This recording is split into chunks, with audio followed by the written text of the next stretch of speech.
আসসালামু আলাইকুম। আপনাদের জন্য আরও একটা নতুন রেসিপি নিয়ে হাজির হলাম। আজকে আমি ছানার সন্দেশ তৈরি করে দেখাবো। কিভাবে এই সন্দেশটা আপনারা ঘরে বসেই মজাদার সন্দেশটা তৈরি করে নিতে পারেন, ভাবছি সেটা আজকে আপনাদের সাথে শেয়ার করব। তাহলে কথা না বাড়িয়ে চলুন শুরু করা যাক। প্রথমত আমি এখানে 1.5 কেজি দুধ নিয়েছি। দুধটা আমি আগে থেকে জাল দিয়ে একদম ঘন করে নিয়েছি। আজকে আমি ভিন্ন রকমভাবে ছানা কাটার রেসিপিটা আপনাদের সাথে শেয়ার করছি। এই কড়াইতেই আমি ক্যারামেলটা উঠিয়ে নেব। এখানে আমি 1 কাপের মতো চিনি দিয়েছি। এখানে কিন্তু আমি আর কোনো প্রকারের চিনি ব্যবহার করব না।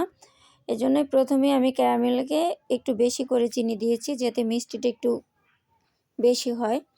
তারপরে আমি জাল দিয়ে রেখে দেওয়া দুধটা আমি ঢেলে দিলাম।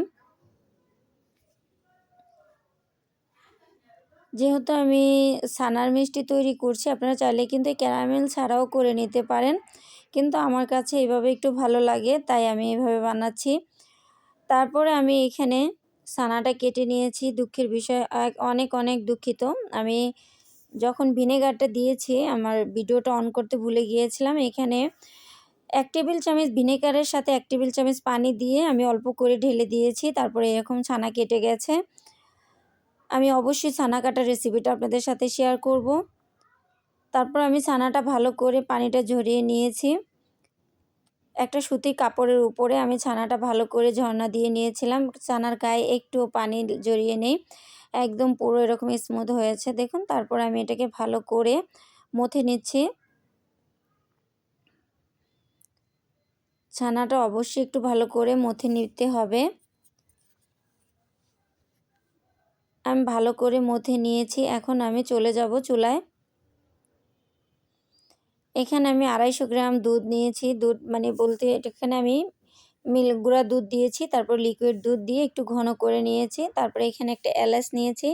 এলাচের মুখটা আমি থেতলিয়ে দিয়েছি। তারপরে 1 চা চামচ ঘি নিলাম।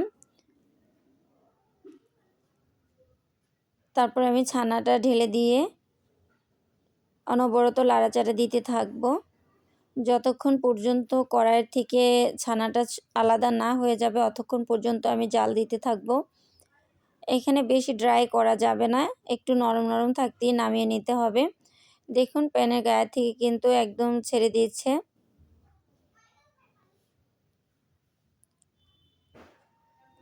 আমার কাছে এই ছানার সন্দেশটা অনেক ভালো লাগে। একবার হলো বাসায় ট্রাই করবেন, দেখবেন খুব ভালো লাগবে। আবার এটা আপনারা ছানা কেটেও করে নিতে পারেন। আমি আবারও বলেছি, আমি সন্দেশের কালারটা যেন এরকম হয় তার জন্যই আমি ক্যারামেলটা তৈরি করে নিয়েছি। এখন আমি এরকম একটা ট্রের পরেই শেপ দিয়ে নিচ্ছি। আপনারা আপনাদের হাতের কাছে যা থাকে তার উপরেই কিন্তু এই শেপটা দিয়ে নিতে পারেন। অবশ্যই চেষ্টা করবেন একটা ছড়ানো পাত্রের মধ্যে শেপ দিয়ে নেওয়ার জন্য, তাহলে আপনি সন্দেশগুলো কাটতে সুবিধা হবে। এজন্য আমি এটাতে এই ট্রের উপর দিয়েছি। তারপরে কিন্তু আমি 1 ঘন্টার জন্য ফ্রিজে রেখে দিয়েছিলাম। চলে ফিরে আসলাম 1 ঘন্টা পর। তারপরে আমি একটা ছুরির সাহায্যে আমি আমার পছন্দ অনুযায়ী কেটে নিচ্ছি। আপনারা আপনাদের পছন্দ অনুযায়ী কেটে নেবেন। আমার এরকম সুন্দর সুন্দর রেসিপি পেতে আমার চ্যানেলটাকে সাবস্ক্রাইব করে রাখবেন। যখনই আমি পরবর্তী কোনো ভিডিও আপলোড দিই সবার আগে আপনি পেয়ে যাবেন।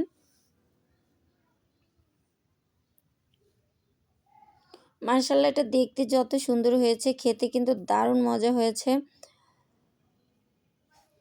ছানার সন্দেশ আসলে অনেক মজাদার হয়। আর এরকম সুন্দর সন্দেশ যদি আপনি ঘরেই তৈরি করে নিতে পারেন, আপনি কিন্তু আর দোকান থেকে অনেক দাম দিয়ে কিনে আনতে হবে না। আপনি বাসায় তৈরি করে নিতে পারবেন মাত্র 1.5 কেজি দুধ দিয়ে কিন্তু কতগুলো সন্দেশ হয়েছে।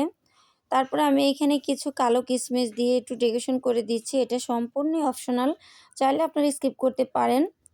আল্লাহ হাফেজ।